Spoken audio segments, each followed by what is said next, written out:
That was Green Mountain Loop in Boulder Open Space, Colorado. Hiking stats, 6.6 miles round trip with 2,500 feet of total elevation gain. We got to the Chautauqua Trailhead at 8 a.m. on May 23rd, 2021. Parking there was full, so we had to park along Baseline Road.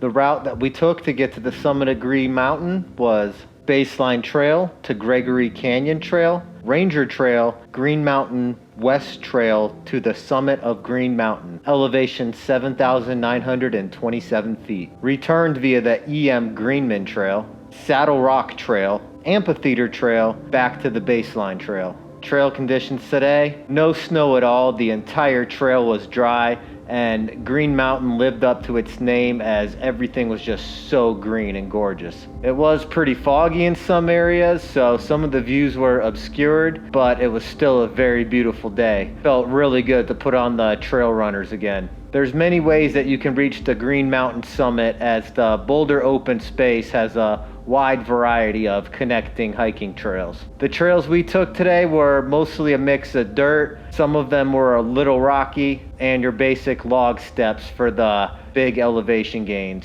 Although the trails are well marked, it's nice to have a map, whether digital or paper, just to make sure that you're going in the right direction.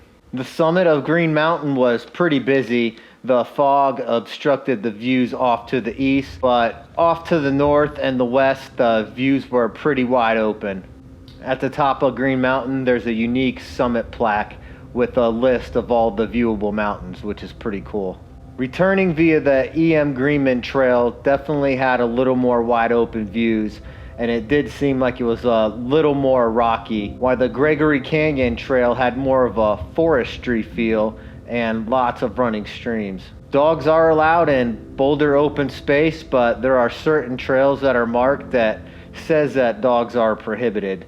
So make sure you check that out if you plan on hiking these trails with your dog. Overall, Boulder is a great place to hike. It's about a half hour away from our home base in Denver, which makes it easier to get to the trailheads early in the morning before they fill up with parking. Today's hike was shot on the Nikon D780 with the 24mm 1.8 lens and the GoPro Hero 7. If you enjoyed this video, go ahead and give it a like, comment if you've been to this trail before, and leave the trail conditions in the comment. But until the next hike, I'm Dave Spates, hiking, adventure, photography.